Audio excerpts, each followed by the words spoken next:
အာတိတ်ဒေသရှိဇီဝသုတေသနစခန်းတစ်ခုမှာဟီရိုရှီနဲ့ဒန်နီယယ်တို့ဟာလက်ခန်းတစ်ခန်းနဲ့ဝင်လာကြပါတယ်။အဲ့ဒီနေရာမှာတရိတ်ဆန်လောင်အိမ်တွေဖွင့်ထားပြီးလူ2ယောက်သေဆုံးနေတာကိုတွေ့ရသလိုသူတို့ရဲ့တငယ်ချင်းပီတာကတော့အသက်ရှင်နေသေးပေမဲ့ထူးဆန်းတဲ့ယောဂတစ်ခုနဲ့ကူးစက်ခံထားရပါတယ်။ဟီရိုရှီကပီတာကိုရေတိုက်လိုက်ချိန်မှာသူ့လက်ချောင်းထဲကတခုခုတုန်ခါလာပြီးဟီရိုရှီကဒါကိုတိုးတက်မှုလို့ခေါ်လိုက်ပါတယ်။တရက်အကြာမှာစီးစလို့ခေါ်တဲ့ယောဂထိန်းချုပ်ရေးဌာနအဖွဲ့ကပီတာရဲ့အကိုအယ်လန်ဦးဆောင်ပြီးဟယ်လီကော်ပတာနဲ့ရောက်လာပါတယ်။ဟီရိုရှီနဲ့ဒန်နီယယ်ကနောက်ထပ်ကူးစက်မှုမရှိဘူးလို့ပြောပြီးဗိုင်းရပ်စ်ဟာလေထဲကနေမပြန့်ပွားနိုင်တာကြောင့် quarantine မလိုအပ်ဘူးလို့ဆိုပါတယ်။စစ်တီစာဖွဲ့ဝင်တွေဟာဘယ်လက်သေးကို chip ထိုးခံရပြီးအဆောက်အဦအတွင်းနေရာအားလုံးဝင်ထွက်ခွင့်ရလာကြပါတယ်။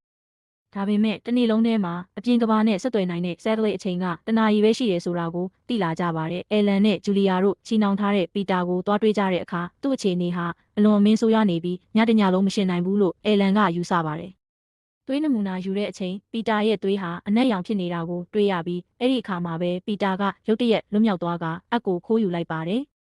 နောက်ပိုင်းမှာတေဆုံးနေတဲ့လူအလောင်းတွေကိုစစ်ဆေးကြည့်တဲ့အခါအသားရည်တွေဟာအနက်ရောင်အရည်ဖြစ်ပျော်ကျသွားတာကိုတွေ့ရပါတယ်။တစ်ဖက်မှာတော့ဒိုယင်းနဲ့စာဂျီယိုတို့ကပီတာရဲ့လက်ခန်းကိုစစ်ဆေးရင်းဂျီနီတပြုတ်ပြင်ထားတဲ့ကြွက်တွေကိုတွေ့ရှိကြပါတယ်။ဒန်နီယယ်ကမြောက်တွေကိုမသုံးခဲ့ဘူးလို့အာမခံပေမဲ့နောက်ဆုံးမှာတော့မြောက်မွေးတွေတွေ့ရှိလာပြီးသူလိန်ညာထားတာပေါ်လာပါတယ်။မကြခင်မှာပဲမြောက်တကောင်ကလူတွေကိုတိုက်ခိုက်လာပြီးတက်လိုက်ရတဲ့အခါအဲ့ဒီမြောက်ရဲ့လေချောင်းထဲမှာလည်းပီတာလိုပဲတုန်ခါမှုရှိနေတာကိုတွေ့ရပါတယ်။ပီတာရဲ့ဗီဒီယိုတွေကိုကြည့်လိုက်တဲ့အခါကလေးဘဝတုန်းကအကိုနဲ့သုံးခဲ့တဲ့လျှို့ဝှက်လက်ဟန်ကိုပြထားပြီးအဲ့ဒီဟန်ရဲ့အတိတ်ပဲကပြေးဆိုတာဖြစ်ပါတယ်။မကြခင်မှာ isolation room ထဲကအော်လောင်တန်ကြားလာပြီးပီတာဟာလေဝင်လေထွက်ပိုက်ကနေလွတ်မြောက်သွားတာကိုသိလိုက်ရပါတယ်။စမ်းသပ်မှုတွေကြောင့်ဗိုင်းရပ်စ်ဟာလူဂျီနီတကူပြောင်းလဲနေပြီးအုံနောက်ကိုပြန်လည်ရေးသားကကူးစက်မှုအတွက်အကောင်းဆုံးစက်ယန္တရားတစ်ခုလိုလူကိုပြောင်းလဲစေနေတာကိုသိလာကြပါတယ်။နာဗစ်လို့ခေါ်တဲ့ဖော်မြူလာ2မျိုးထဲမှာနာဗစ်ကတေဆုံးစေပြီးနာဗစ်ကတေဆုံးမှုမရှိဘဲ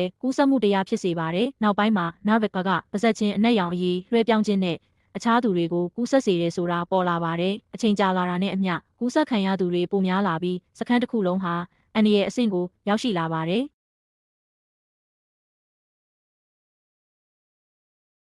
အချို့ကလွတ်မြောက်ဖို့စ조사ကြပြီးအချို့ကတော့အနက်ရောင်ရည်ကိုလူတွေကိုစတင်းကူးစက်ပါတယ်။နောက်ဆုံးမှာတော့ဒီဗိုင်းရပ်စ်ဟာကင်ဆာကုသရေးအတွက်ဖန်တီးခဲ့တာဖြစ်ပေမဲ့လူလောဘနဲ့အာဏာလိုချင်မှုကြောင့်လူသားဖျက်ဆီးရေးလက်နက်တစ်ခုအဖြစ်ပြောင်းလဲသွားခဲ့တာကို